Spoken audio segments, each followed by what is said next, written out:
diihmal gitu tuh atau diremehkan itu membuat dia akhirnya jadi patah semangat. Itu manusia dengan manusia loh. Nah, sadar atau enggak, Ana sering ketemu sama kawan-kawan yang mohon maaf ya, stuck gitu bahasanya. Dia kayak diam di tempat karena dia kayak ngecilkan, tidak bermaksud nasihatin antum ya, Masya Allah, Ana enggak gitu. Tapi ada mental block di pikiran itu yang mengatakan ya Ana bukan siapa-siapa gitu. Ana nih gue mustakmal, Ana nih dulu proletar, Ana dulu mantrut, Ana dulu mangkul. Mindset itu harus dibuang kawan-kawan, karena status di pondok itu bukan status kita di luar. Banyak kok orang-orang yang dulunya mantrut terus di luar malah bermanfaat. Dan Ana belajar, saya kan mungkin ada yang pernah dengar cerita tentang saya gitu. Ana juga sama Heli kan sama-sama hidup susah gitu di Malaysia. Terus dia tak bisa minum air putih aja, tak punya uang. Nah ternyata sekolah paling mahal itu sekolah penderitaan. Sekolah penderitaan, diremehkan, dilecehkan, dihina orang. Itu tuh episode yang paling mahal dalam kehidupan. Supaya kita bisa merasakan yang orang lain rasakan. Ada masanya nanti Allah kasih kita fase di atas, kita bisa merasakan apa yang orang lain itu rasakan. Kita tidak semena-mena, kita tidak seenak-enaknya, kita tidak ngerasa kita yang paling, karena merasa si paling itu muskilah gitu. Itu setannya kan di situ. Nah balik lagi tadi, kita waste to wake tadi itu, suka tidak suka kita nih semakin hari semakin dekat dengan kematian. Saya ngelihat langsung beberapa orang-orang yang meninggal itu tidak pakai bilang-bilang. Yang paling berkesan dan paling maksudnya sampai mimpi berhari-hari itu Ko Stephen. Kalau antum pernah dengar Ko Stephen, almarhum Ko Stephen itu sama-sama saya subuhnya di Surabaya. Sholat subuh sama-sama. Habis subuh kami ngobrol bareng. Dia tuh kan jadi Islam baru 21 tahun kawan-kawan. Jadi orang Islam tuh baru 21 tahun. Terus meninggalnya umur 41. Umur kita sekarang ini. Jadi Jumatan itu kita di Masjid Al-Akbar Surabaya. Anak masih sama dia, kok saya di sini, oke ketemu. Pisah siang, saya ketemu orang ngajak buka bisnis Dea Bakery, buka cabang. Tuh ngomongkan mati juga. Bunda Dea ini punya bisnis roti.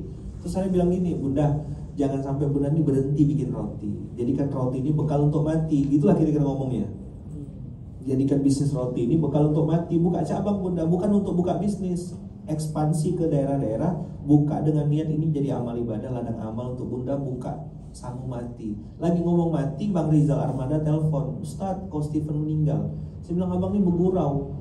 Saya ini di Surabaya lagi sama Ko Stephen. Dia, iya Ustadz meninggal Ustadz. Nah yang amazing dari Ko Stephen ini adalah di Surabaya itu dia kan waktu itu tidak boleh hijrah fest. Ari Untung kan bikin event, dihalang-halangi lah bahasanya sama oknum-oknum di sana. Tidak bisa bikin event, kami semuanya kumpul di sana. Jadi Ko Stephen itu ke Surabaya bawa 2 ambulan besar yang HS, satu lagi ambulan kecil. Waktu kita tanya, kok untuk apa ambulan? Dia bilang untuk siap-siap, untuk jaga-jaga. Masya Allah, tabarakallah. Sore beliau tuh meninggal, sakit dadanya, langsung di dalam perjalanan itu meninggal, tidak sampai rumah sakit. Nah bapak-bapak yang mandikan jenazah tuh nanya ke saya langsung, kui sopo? Saya bilang itu Ko Stephen. Kenapa Pak? Saya sudah puluhan tahun mandikan jenazah di sini, sudah puluhan tahun ngurusin orang meninggal, tidak pernah lihat jenazah sebersih sewangi ini.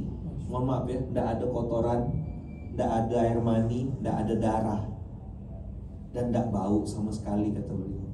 Wangi, dan itu kita cium satu ruang. Terus dia bilang, Bapak, orang ini katanya, biasanya kalau saya mandikan jenazah itu yang mandikan cuma anaknya atau menantunya.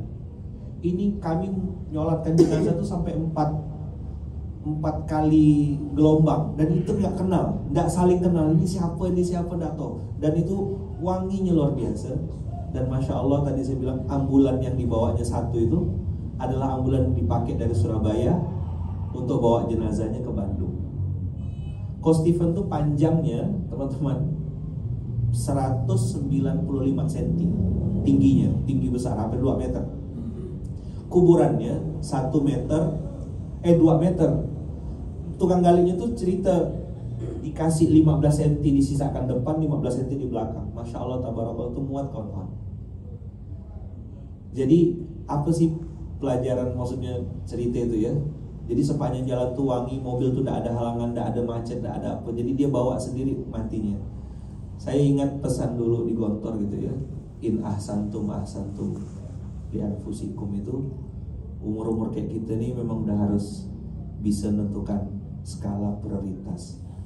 Bukan tentang aku punya apa, aku nih siapa, tapi aku punya persiapan apa untuk balik ke Tuhan itu.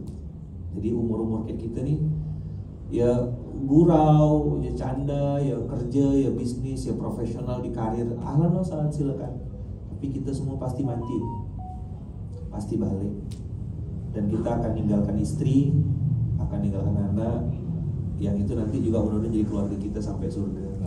Nah, apa yang saya pengen sampaikan kawan-kawan, ada banyak potensi amal soleh yang itu bisa jadi bekal mati kita. Kalau tidak bisa pakai harta, dan rata-rata saya pun sampai sekarang masih tidak punya harta itu, belum. Tapi kita punya tenaga tadi, kalau bahasanya Prof kan kompetensi, kualifikasi, skill dan segala macam, kejujuran. Kita punya satu modal, insya Allah ada kejujuran. Jadi sekarang ini saya ketemu banyak OKB, orang kaya bingung. Orang-orang punya duit banyak, punya bisnis besar-besar, tapi dia kebingungan cari siapa yang mau mengoperate bisnisnya, siapa yang mau ini. Nah, kita sering juga merekomendasikan orang, ternyata cheating teman-teman kita sendiri, tidak jujur, tidak amanah. Kita jadi malu kan, bawa alma mater pondok, melarikan duitnya receh. Kalau misal 1 miliar, 2 miliar gitu, ini yang melarikan duitnya 20 juta, 50 juta, ya rasanya hakir jidan gitu loh. Kalau cuma ishrun gitu loh. Kalau mau korupsi itu 20 miliar gitu kan, agak bagus dikit bunyinya gitu. Ini anak Gontor melarikan 20 miliar, itu agak keren. Ini korupsinya 20 juta, 1,5 juta loh, hakir jidan gitu loh. Ya deh, gimana deh? Kan bagian efisiensi kan. Nah, maksud anak ya saya berharap gitu ya, ada kumpul kita kayak gini, ya alhamdulillah Munzalan ada di beberapa titik seluruh Indonesia. Karena juga lagi mengumpulkan, terus terang kawan-kawan yang masih ada semangat girah untuk kita berbuat, dan semua orang saya yakin sedang berjuang untuk mendapatkan surganya masing-masing. Nah, kawan-kawan punya tenaga, yuk kita kumpulkan tenaganya. Saya juga lagi mengumpulkan potensi-potensi kebaikan, karena orang-orang baik ini masih banyak banget. Dan mereka tuh mau gitu nyumbangkan hartanya, mungkin mewakafkan rumahnya atau apa. Nah, kita coba kumpulkan. Jadi gini, tawaduk tuh kawan-kawan ada tempatnya. Saya sering kadang-kadang teman-teman tuh gini, anak bisnis kecil-kecilan. Nah, itu kan berawal dari pikiran, terus berbuah jadi ucapan. Nanti gara-gara ucapan itu berubah jadi perbuatan. Akhirnya kecil beneran. Padahal kita tuh punya Tuhan yang maha kaya, kita punya Allah yang maha hebat. Kenapa tidak jadikan doa gitu? Bercita-cita besar, ya kan, berpikir besar, dan suka tidak suka, mau tidak mau, kita makin dekat dengan kematian. Kita yang harus menyiapkan kematian kita sendiri gitu. Dan saya mungkin boleh setuju, boleh tidak kawan-kawan ya, saya sampai di titik ini ketemu kesimpulan sederhana, tidak ada satu orang pun yang peduli dengan kematian kita. Antum coba aja lihat kalau ada berita orang meninggal, innalillahnya itu copy paste loh, sebrengsek itu orang-orang itu. Iya, stiker doang. No one care about you. Tidak ada yang peduli sama kematianmu. Kita yang masuk kuburan nyesal. Kenapa dulu di dunia sungguh-sungguh? Kenapa dulu di dunia masih santai banget? Dan tentukan skala prioritas. Jadi kawan-kawan, usikum wa nafsi bitaqwallah. Mati nih sangat dekat. 41. Ada yang mungkin udah lebih ya. Tapi benar-benar. Nah, maksud apa nih hero? Asep aja rahasia.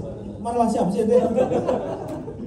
Jadi no one care about us gitu. Gak ada yang peduli. Bahkan Ana sering datang kayak misalnya tahlilan atau apa gitu, orang tuh main handphone, ketawa-ketawa di depan kuburan loh. Depan kuburan tuh orang masih ngomongin batu, ngomongin forex, ngomongin kripto. Beneran, gak ada yang peduli sama kematian gitu tuh. Depan kuburan tuh orang masih ngomongin. Dan kita pasti akan sampai ke sana gitu. Nah, umur-umur segini sayang kalau kita tidak menentukan skala prioritas atau sampai bingung, aku mau ngapain hidup ini. Kita tidak tahu kita mau kemana, karena semua saya yakin dikasih Allah amanah, dan itu jadi bekal untuk menuju surganya. Karena kan ada yang masuk surganya lewat ilmu, ada yang masuk surganya lewat harta, ada masuk surganya lewat khidmat, dan semua orang berhak untuk dapat surganya Allah. Maksudnya pola pikirnya kita, antum minimal bilang gini, Allah, aku nih hamba Allah yang berhak untuk masuk surga.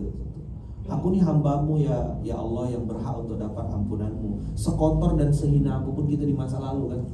Ada juga kawan-kawan yang datang tuh curhat, anak kena riba sekian miliar, anak kena zina, anak mau cerai sama istri. Anak bilang tidak mungkin Allah ngasih ujian tuh di luar batas kemampuan, dan apapun yang terjadi itu pasti karena ulahmu dewe, kata Ero. Semua terjadi karena wes kadung gitu lah kira-kira. Jadi dosa sebanyak apapun pasti diampuni sama Allah selama kita betul-betul ini. Nah, maka ada kesempatan kawan-kawan kita, ya, anak bikin, saya sering diskusi sama Heli, saya bikin Munzalah ini salah satunya untuk tempat kawan-kawan kembali gitu. Ibaratnya gini, orang pintar, mumtaz itu kayak apa? Prosesor dalam komputer. Nah, Munzalah itu nama masjid. Dia bukan ormas, dia bukan yayasan, dia bukan lembaga filantropi. Dia tuh masjid. Untuk apa? Untuk tempat kembali. Ana bilang sama Hero, kalau ente cari duit, Ana tidak bisa kasih duit. Tapi kalau rezeki, insya Allah, inilah tempat kita kembali, tempat kita suka, tidak suka, mau tidak mau, kita semua pasti balik ke masjid. Datang sendiri atau diantar. Nah, tadi saya ngasih manasik di Jejak Imani, bilang gini, itu perenungan Ana ya. Ana kan pernah di fase-fase yang muhmil gitu loh, tahawun, ngeremehkan sholat subuh, sangat ngeremehkan. Alhamdulillah Ana usolli fil bait ya la ba'salah. Nah, ternyata itu fatal sekali kawan-kawan bagi kita yang punya ilmu, karena kita pernah di pondok. Hal yastawil ladzina ya'lamun wal ladzina la ya'lamun.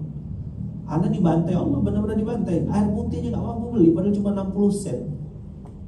Nah, Heli saksi nih. Makan tuh ya tanjib-tanjib gitu. Ternyata masalahnya sederhana gitu, meremehkan sholat. Ana nggak baca Quran sekian tahun.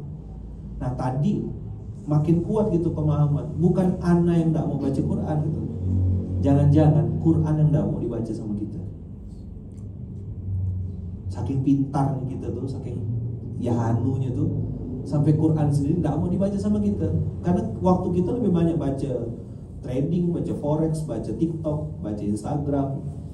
Akhirnya kita tidak sempat tuh buka mushaf lagi, udah tidak ada waktu, karena ngerasa ya karena khalas araf tuh dalika gitu. Ya kan? Terus masjid, sholat subuh ke masjid. Umur-umur udah segini nih, suka tidak suka, ya kan? Harus paksa, Allahumma paksain. Bukan kita yang tidak mau ke masjid. Jangan-jangan naudzubillah min dzalik. Masjid yang nggak mau didatangin sama kita. Kok udah seumur gini kita belum belok kanan gitu? Kok udah seumur gini kita belum? Bukan marahin atau enggak. Anak ngomong gitu ke diri. Ini salah.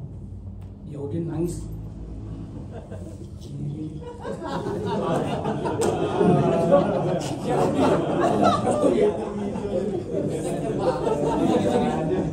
Makasih, Ustaz. Ya. Apa tadi?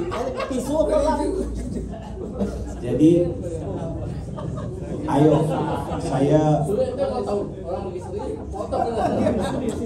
saya membuka peluang, ada peluang besar kita untuk kembali ke Allah gitu ya. Dan ternyata taubat itu jadi pintu gerbang rezeki. Saya ketemu banyak teman-teman, masya Allah, minus. Ada yang 15 miliar, ada yang tertinggi yang saya dampingin tuh 150 M hutangnya. Karena itu kan duit ya, maksud itu yang paling mudah dijangkau gitu. Kalau bicara masalah penyakit keluarga, penyakit medis, non medis itu udah, ternyata solusinya sujud kawan-kawan. Solusinya itu minta ampun, tidak ada lagi. Karena kesombongan kita tuh dia yang paling dibenci sama Allah karena ngerasa pintar kan, rumongso iso, ngerasa bisa dibantai sama Allah, habis. Nah ternyata solusinya cuma sujud, nempelkan jidat ke sajadah lalu bilang ya Allah aku nyerah, aku minta ampun, beres, selesai kawan-kawan. Nah yang di pemerintahan lanjutkan ininya. Nah saya nyiapkan masjid, ada bikin paskas, pasukan amal soleh, itu backgroundnya macam-macam, ada yang mantan preman, pembunuh bayaran, semuanya mikul beras, ngajak mereka untuk nembus dosa. Antum-antum punya ilmu, ayo gabung aja di, ada 148 titik seluruh Indonesia. Ada silakan pilih, gabung aja di mana ada paskas, ikut bareng-bareng membersamai teman-teman. Itu semuanya pendosa, pendosa yang pengen nembus dosa, nambah bekal mati. Dan sebelum ini ya maksudnya nanti benar-benar ada diskusi. Kalau antum belum pernah ke Gontor atau sudah lama nggak ke Gontor, saran anak baliklah ke pondok. Saya 2000, ini testimoni ya, 2012 itu pengen banget ke Gontor. Waktu balik dari Malaysia dalam kondisi minus. 2013 belum punya uang untuk ke Gontor.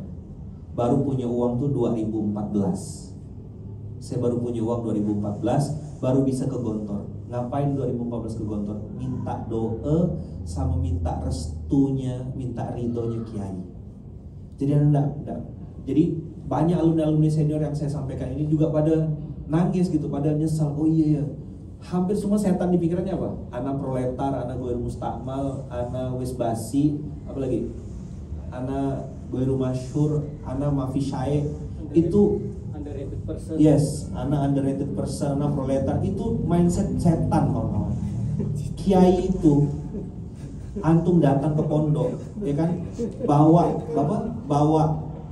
doa gitu. Kiai, saya Lukman, alumni 2003, mau minta doa sama Kiai sedang ngerintis di Pontianak. Saya masjid kecil dalam gang, saya bilang cuma 3% muslimnya, minta doa, minta ridho Kiai. Itu Kiai Hasan, Kiai Syukri, Ustaz Sarif Abadi masih hidup. Berapa ustaz tuh saya cuma salam, cium tangan, minta doa kan ya. Kondisi lagi minus kan, lagi babak belur. Insya Allah muafak, insya Allah. Hampir semua ustaz yang saya temuin cuma minta doa aja. Ustaz Nur Syahid datangin satu ziarah ke makam, saya doa, minta ridhonya. Walaupun ketemu cuma 10 menit, 15 menit, minta janji sama sekbid. Datanglah kawan-kawan ke pondok, minta doa. Karena kita nih ya, jadi santri itu 2R. Mobil itu kan yang paling mahal, Rolls Royce ya, RR kan. Nah jadi kalau kita mau benar-benar pengen memperbaiki hidup gitu ya, usikum wa nafsi bitaqwallah, itu minta satu ridho orang tua, yang kedua ridho kiai. Antum datang. Saya bikin gerakan infak beras, minta doa Pak Syukri. Bikin baitul mal, minta doa Pak Syukri. Bikin gerakan apapun, datang ke pondok. Cuma digenggam ya, Bapak waktu itu kan masih sakit kan, digenggam sama Bapak. Cuma begini aja, tapi selain mulutnya baca Al-Fatihah gitu. Saya bilang ya Allah, aku bawa oleh-oleh mahal, dapat doa kiai. Nah kawan-kawan mungkin ngerasa ada yang kok hidup aku stuck ya, kayak gini-gini aja, kayak gak ada perubahan. Coba luangkan waktu, datanglah ke pondok, minta doa kiai. Mumpung Kiai Hasan masih hidup. Nah anak kemarin ada nyatat beberapa pesan Kiai Hasan. Kiai Hasan pesan waktu ulang tahunnya UAS. Di mana dulu kemarin kira dulu? Di Muslim. Oh, enggak ada pula di sini. Ya. Di mana? Ada pesan-pesan Kiai Hasan kemarin tuh bagus-bagus untuk UAS. Beliau bilang gini. Nih, wa idza sta'anta fasta'in billah. Wa idza sa'alta fas'alillah. Selama kamu tidak takut kecuali hanya kepada Allah, dan selama kamu hanya berharap kepada Allah, maka insya Allah kita masih bisa berjalan bersama. Terus beliau bacakan beberapa ayat, Qul hadhihi sabili, yang surat apa? Nanti saya dikirim sama Asep ya. Tapi yang menarik itu waktu beliau bacakan ayat Al-Jumu'ah. Hari ini kata beliau, ulama-ulama itu dihimarkan. Ada penghimaran ulama. Jadi masalul ladzina humilut taurata tsumma lam yahmiluha kamatsalil himari yahmilu asfar. Jadi kita dihimarkan gitu, diadu domba, diprovokasi, dibikin saling menyerang. Nggak lagi ingat ta'awanu 'alal birri wat taqwa, tapi disaling serang, saling jatuhkan. Kita, kata Kiai Hasan, menegakkan kebenaran, bukan memaksakan kemenangan. Saya kata beliau dulu pakai ilmu ukur. Ilmu ukur itu cuma 2 rumus yang saya ingat, kata beliau. Pertama, sudut menyudut yang saling bertolak belakang derajatnya pasti sama. Maksudnya, kalau di sini ada penolong kebaikan, maka di sudut sebelah pasti ada musuh kebaikan. Jadi setiap kebaikan yang antum lakukan itu pasti ada musuhnya. Dan jangan kaget, musuh paling sadis, paling jahat adalah orang beriman. Jadi bukan orang kafir. Wa inna fariqam minal musyrikin lakarihun, tunda. Wa inna fariqam minal mu'minin. Yang paling kuat memusuhi itu adalah orang beriman sendiri. Kenapa? Hasad. Habil dengan Qabil itu kan adik-beradik. Iblis gak mau sujud sama Adam tuh masalahnya hasad. Jadi jangan kaget kalau kita lagi berdakwah, kita lagi ngeris dakwah, terus ada yang gak suka, dan antum jangan terkejut gitu. Yang memfitnah kita ya pasti orang dekat. Pasti orang dekat, gak mungkin orang jauh. Pengkhianat itu gak ada orang jauh, pengkhianat itu orang dekat. Orang dekat. Terus 2 garis sejajar tidak akan pernah bertabrakan, kata Kiai Hasan. Selama kita tadi itu, ini nyambung dengan kalimat tadi, wa idza sta'anta fasta'in billah wa idza sa'alta fas'alillah. Selama kita masih di garis ini, kata Kiai Hasan, kita tidak akan pernah tabrakan. Ini 2 garis sejajar akan tabrakan kalau salah satu sudah mulai melenceng. Jadi kemarin Kiai Hasan pesan itu, jadi mudah-mudahan yang sedikit ini ada yang nyantol. Saya nyiapkan tempat namanya Masjid Kapal Munzalan, dengan di beberapa titik, ada di Jogja, ada di Bandung. Insya Allah nanti kita akan bangun di Bandung. Ada juga di Sawangan dekat rumahnya Muslim, itu nanti ada sana. Jadi ini adalah masjid. Kalau dulu 1926 ada pondok modern, maka kita nih setiap 100 tahun mudah-mudahan ada mujaddid. Nah, kalau Gontor punya ke pondok modernan, lalu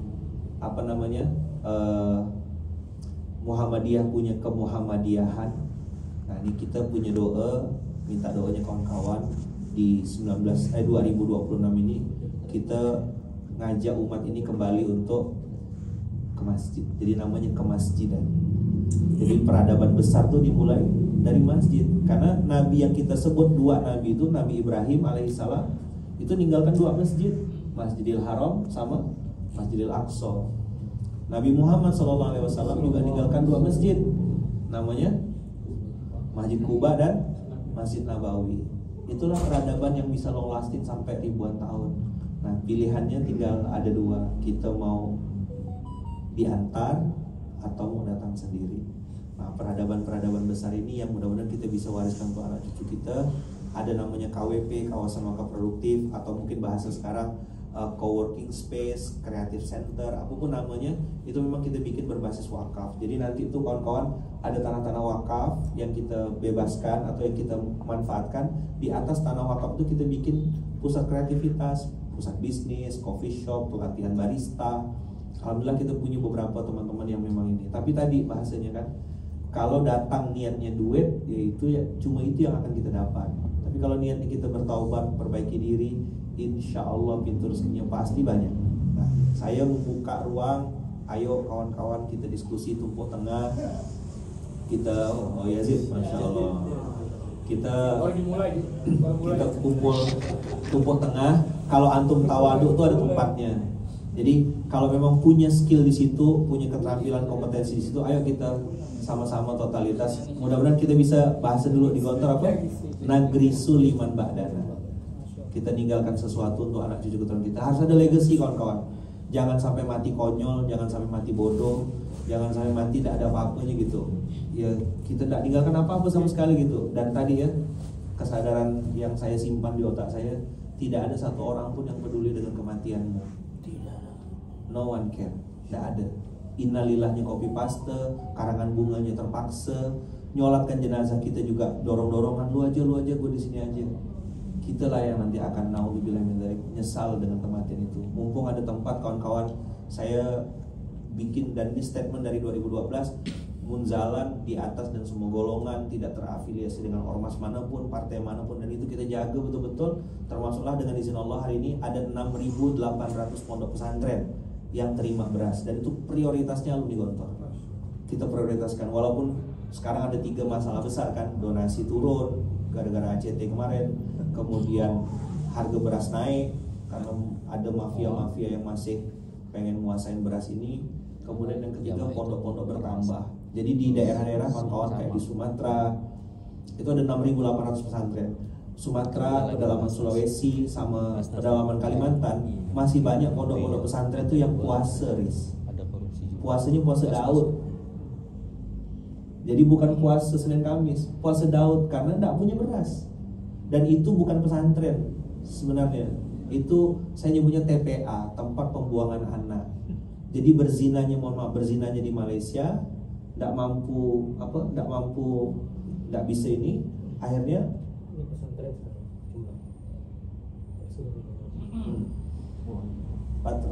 350.000. Nah, Masya Allah. Jadi kita baru bisa support 6.800 pondok. Itu pun baru di angka 850 ton beras 1 bulan, ya kan? Jadi ini PR kita masih banyak. Jadi TPA tadi saya bilang tempat pembuangan anak itu berzinanya di Malaysia, terus buang anaknya di pedalaman. Ada satu kalimat ya. Ini kan kita sebagai anak Gontor malu. Saya masuk ke satu pesantren, kiainya tuh ngajar plus jualan di kota Pontianak. Terus saya bilang, itu saya jalan ke pondoknya tuh cuma jalan setapak gini. Naik motor tuh kayak gak sampai-sampai, dalam hutan. Mohon maaf, lewatin kandang babi dan segala macam di Kalimantan. Terus tanya, Kiai, kenapa sih antum bikin pondok gratis di dalam hutan yang gak ada sinyal kayak gini? Saya bilang, jauh, susah. Mana gak ada santri, gak ada ngarapkan SPP. Mana mau bayar apa? Terus saya tanya, kenapa Kiai bela-belain jualan di Pontianak, uangnya dipakai untuk pondok pesantren, bahkan ada pondok Ustadz Muhid itu yang di Kumpai itu, santrinya sekarang 400 gratis semua, makan 3 kali sehari. Disurvei santrinya, kalau miskin boleh masuk, kalau kaya suruh masuk pondok lain. Jadi di Kalimantan, di Sulawesi banyak pondok-pondok gitu. Anak ketemu yang di Sumatera juga sama, pondok tunanetra. Jadi jawaban mereka hampir sama, dan mereka bukan insan ma'had gitu. Orang-orang yang tadinya tuh preman, orang tadinya tuh tidak lulusan luar negeri juga, ada yang tunanetra, ada yang mantan penjahat, bahkan ada yang pengedar narkoba gitu ya. Hanya niat untuk taubat aja. Jawabannya apa lah kawan-kawan? Hampir semuanya sama yang saya temui di Sumatera, Sulawesi itu. Dia bilang mereka tuh umatnya Rasulullah. Mereka tuh umatnya Rasulullah. Kalau mereka ini nanti tidak kenal sama Allah dan Rasulnya, saya sebagai orang yang dititipin sedikit ilmu ini mau jawab apa di hadapan Allah? Saya yang rasanya waktu itu ngerasa udah si insan ma'had gitu tuh, kayak kena tampar, kena injak bolak-balik. Terus aku masa diam aja. Al ilmu syai'un wa mas'uliyatul ilm syai'un akhir. Itu yang anak ngomong ke Fanani. Fan, ente mumtaz, ente dokter ente ini dihisap sama Allah sih bilang. Anak sih tidak janjikan duit sama ente, tapi anak bilang bantu anak di masjid ini. Anak bilang anak tidak punya tim, kekurangan tim. Dakwah ini masih banyak sekali, PR umat masih banyak. Kita belum lagi ngadapin. Ini anak cerita dakwah ya, teman-teman. Fenomena-fenomena dakwah gitu ya. Di Kalimantan itu ada satu rumah, yayasan namanya Bakti Luhur. Itu punya orang non muslim, pusatnya di Belanda, besarnya di Malang, tapi buka cabang di Pontianak. Itu tempat nampung anak-anak gagal aborsi. Jadi aborsi di Indonesia kawan-kawan 750.000 sampai 2,5 juta per tahun Indonesia ini. Jadi genosida itu baru 50.000 yang meninggal. Satu dunia udah marah-marah. Tapi aborsi ini 750.000 sampai 2,5 juta. Dan itu anak-anak yang gagal aborsi itu tidak ada yang, mohon maaf, bentuk badan tidak ada yang bagus, semuanya jelek, lurus gini, kaku. Nah di situ di Bakti Luhur itu semuanya perawatnya non muslim, memang yayasan Kristen memang. dan kita tidak punya lembaga-lembaga untuk provide itu. Nah, ada 2 anak yang kami temuin itu, satu namanya Raihan, yang satu namanya Habibi. Itu anak sudah berubah nama. Si Raihan sudah dirubah jadi Alexius, si Habibi sudah berubah jadi Filipus. Waktu kita mau adopsi tidak boleh, karena itu adalah dia tidak boleh diadopsi oleh personal, harus diadopsi oleh lembaga sosial. Jadi serapuh itu kita tidak punya kekuatan untuk ngapus itu. Nah, yang sedih itu adalah si suster ini cerita gitu, kalau si Raihan ini dari kecil tuh badannya kaku gitu. Nah, saya bawa jamaah waktu itu dengan ibu-ibu, digendong lah Raihan ini, masih bayi, dan diputarkan lagu rohani pakai speaker kecil gitu. Waktu kita gendong, waktu tahu namanya Raihan, kita bacakan Al-Fatihah. Saat itu juga badannya langsung hangat, langsung panas, langsung respon. Yang Habibi juga sama. Jadi ilmu yang Allah titipkan ke kita dulu di Gontor tuh diminta pertanggungjawaban sama Allah. Nah, Anam ngasih tahu 2 poin ini. Satu, tidak ada yang peduli sama kematian kita kecuali kita yang siap-siap. Yang kedua, ada ilmu yang akan diminta pertanggungjawaban oleh Allah. Beruntunglah yang sudah bikin pesantren, lanjutkan dakwanya, alan-asalan. Tapi buat kawan-kawan yang mungkin masih ngerasa bingung, kami, kita, saya dan kawan-kawan diskusi panjang sama Heli, nyiapkan tempat untuk kita kembali. Ada namanya masjid, atau teman-teman mau bikin masjid, ya kan? Bukan beton dan besi, kawan-kawan. Bukan beton. Jadi jangan berpikir bikin masjid itu harus beton, besi, harus mewah, mahal, proposal. Enggak. Kami di Pontianak malah bikin masjid itu pakai atap daun. Kita mulai dari yang betul-betul ini, karena adik saya di Kutai Kartanegara namanya Yudi Laisa Insan Mahat tuh nggak lulus SD, mantan bodybuilder, tai as, hampir bunuh diri, narkoba, judi dan segala macam. Bikin masjid dari triplek 3 meter kali 8 meter. Sekarang sudah 8 hektar di Kutai Kartanegara. Tuh cari aja di situ. Itu Laisa Insan Mahat.